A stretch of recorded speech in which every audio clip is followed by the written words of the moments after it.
The David Pakman Show at davidpakman.com. Welcome to the bonus show. I love this first story. Over this past weekend, both former President Barack Obama and current President Donald Trump boasted about the current economy. Of course, President Obama arguing that it was his actions while he was president that are responsible for the current state of the economy. Donald Trump, on the other hand, arguing that it is what he has done since being inaugurated as president that is responsible for the current strong economy. And this is just so funny to me, Pat, because the truth is that, number one, in general, there does not appear to be much of what would be called a lag time for economic decisions. Yes, if you announce tariffs in January that start in June, you're not going to get the full effect of those tariffs in January. The effect will build with businesses making some decisions ahead of time up to the time when the tariffs start,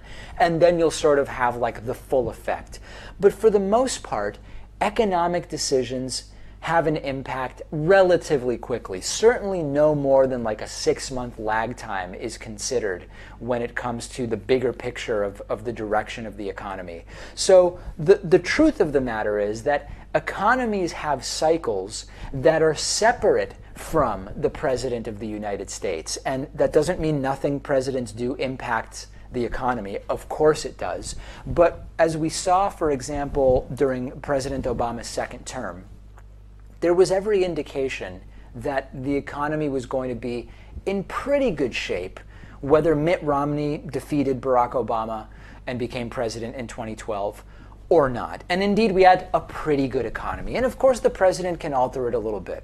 When Donald Trump was being inaugurated, we had the sense that, and we still do, that the economy in the short term could do well or it might not. It's not super clear. But we are starting to get a little bit overdue for a more significant economic correction. And that could come in 1 year, it could come in 6 months, it could come in 3 to 5 years. So I find it funny because it's sort of like a penis size contest, and I don't want to pretend that presidents don't impact the economy, but the idea of both of them the same weekend saying, what you're seeing now is because of me, it's just kind of funny. And what are we going to get from the conversation is the question. Yeah, it's not surprising at all. And if the roles were reversed, like if Trump was the outgoing president and now we had Obama, the same thing would be going on. They would both still be taking credit for the economy. I think we're in now the second longest period of economic growth in our history. So, you know, a correction is going to come. No one knows exactly when it's going to be, but it will certainly happen. And, you know, it's not as if, like, if you take a look at any of the economic indicators like unemployment or GDP growth, you can notice like a significant change in the trend on January 20th, 2017 when Trump was inaugurated. He wants to make it seem like it's that way, but I think we're just riding out the Obama recovery and stimulative growth for like a couple more years. If anything, it's just surprising that Trump hasn't crashed it yet, I guess you could say. Yeah, and in fact, even if you say, well, let's assume like a 3-month lag time or even a 6-month lag time, and you say Trump was inaugurated in January of 2017, let's start looking at how things changed starting in July of 2017, right? Like 6 months later, you still don't see any real big changes. Like the economy that Trump inherited had low unemployment and steady job growth. So it makes sense that if nothing changes the job growth, you're going to continue to see unemployment sort of tick down. Trump is immediately claiming credit. I think it's more interesting to say, and this is not really a conversation you can have with Trump, but maybe with his defenders. Okay, if you want to give Trump the credit, exactly which policies are responsible for this? Tax cuts for the rich we know is not, and in fact that has been, if anything, has held down improvements in the economy. I don't think you're going to get necessarily straight answers from Trumpists about that.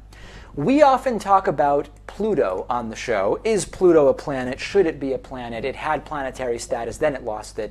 There is new research that's been published in the scientific journal Icarus, which says Pluto never should have lost its planet status. and that it should not have been downgraded to a dwarf planet 12 years ago because the rationale behind that decision wasn't valid. So what happened is that in 2006, the International Astronomical Union, which names bodies, planetary bodies, put in place rules for what's a planet and what's not a planet. And they defined a planet as a celestial body that orbits the sun, is round or nearly round, and clears the neighborhood around its orbit. And that last part is the one that's questionable when it comes to Pluto, because the IAU says, or said, that Pluto is too small to clear the neighborhood, or basically knock other space rocks out of its path as it orbits the sun, and thus they demoted Pluto to dwarf status. The new contention is that the definition wasn't the right one. A new team that is reporting their findings in Icarus looked at 2 centuries worth of research and found only one study that mentions this orbit clearing standard. And if you say the orbit clearing standard doesn't seem to be important for figuring out what's a planet, and that's why Pluto is not considered a planet, it seems pretty cut and dry on that basis, Pat, that Pluto should be considered a planet. Yeah, when I was a kid, there were 9 planets, and, you know, the world is changing, the universe is changing. Apparently, there are only 8 now. I think the demotion of Pluto from a planet to a dwarf planet is perhaps the greatest travesty we've seen go on in this world for a long time, and, you know, our entire universe for a long time. And I'd like to see it changed. I'd like to see Pluto retain its status as a full-on planet. Don't undermine it. Does it really make a difference in any way? I mean, I know. So let me take a step back. I am a supporter of science for the sake of science and doing good science. So I'm not in any way questioning that this would be something that the astronomical community would figure out. But it sort of seems like there's more emotion attached to this by the non-scientists than maybe makes sense, and I don't know why. Is it because Pluto is a Disney character, or I don't know why people get so up in arms about this. Yeah, I guess just because everything's changing and people don't like change. That's all it is. I mean, the effect on everyday people is very minimal. I think it just, you know, comes into play when you're teaching your kids how many planets there are and what the names of them all are. But you're right. I mean, maybe it has to do with the fact that we have a Disney character named Pluto, and we like that Greek and Roman god, after all. I think it's that kind of stuff. It's nothing else. And people like to root for the little guy. Pluto is quite a small planet. Yep. Well, listen, I am on record today saying I believe that it should be a planet, plain and simple. If you disagree, I'm open to having my mind changed. We've talked in the past about whether the amount of student loan money you can get should be in some way linked to the degree and field you're going to be working in, because not everybody makes the same amount of money. And maybe you should not be able to get as much money in student loans if you're going to work in a field that doesn't pay super well. There's a new study that points out the best and worst paying fields, and some of them are interesting. The top paying field is actuarial science, and for people who don't know what that is, being an actuary is someone who determines what insurance rates should be, or how the math around risk pools, in order to figure out how much does the insurance need to cost so that the insurance company won't end up paying out more in claims than it takes in premiums. That is a top field right now. Zoology, nuclear engineering, health and medical preparatory programs, and applied mathematics. Those are the top 5. Any surprises there, Pat, about the top paying fields to go into at this point? Yeah, I mean, zoology, I would never guess that. If you gave me 100 guesses, I wouldn't come up with zoology. I would think it'd be one of the more low-paying jobs. Did that surprise you at all? Yeah, that's the one for me. Zoology, I was definitely surprised by in terms of top paying jobs. Worst paying fields: visual and performing arts, cosmetology, and culinary arts. Yeah, culinary arts, I mean, it's known that working in kitchens typically does not pay particularly well. clinical psychology, which I think often people assume psychologists make really good money, often not the case, composition and speech, and then lastly, miscellaneous fine arts. Miscellaneous fine arts.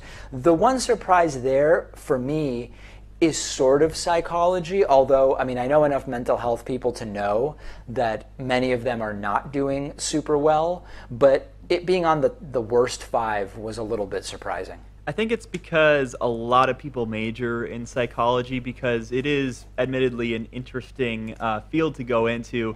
So maybe there's just too many psychologists out there for the demand that it requires. Like it's just too oversaturated. That would be my guess. Yeah, that could be. That could be. One that I found, so this did not include the oft-cited liberal arts, which every time it shows up on like, this is the worst degree to get, the rightists use it to point to as evidence that there's just a lot of time being wasted at these liberal institutions. But this is actually sort of a different type of study that considers degrees a little bit differently. And the other interesting thing that's happening there is there are some degrees that traditionally did not pay super well, like for example, philosophy. Philosophy now, and like English and history, are increasingly desired by companies that are hiring because they are increasingly of the mindset, including tech startups, and I know a lot of people who do the hiring, they say, listen, we can teach the tech part of what we are doing, and so many people now use computers and mobile phones, et cetera, that the tech is going to be easy for them.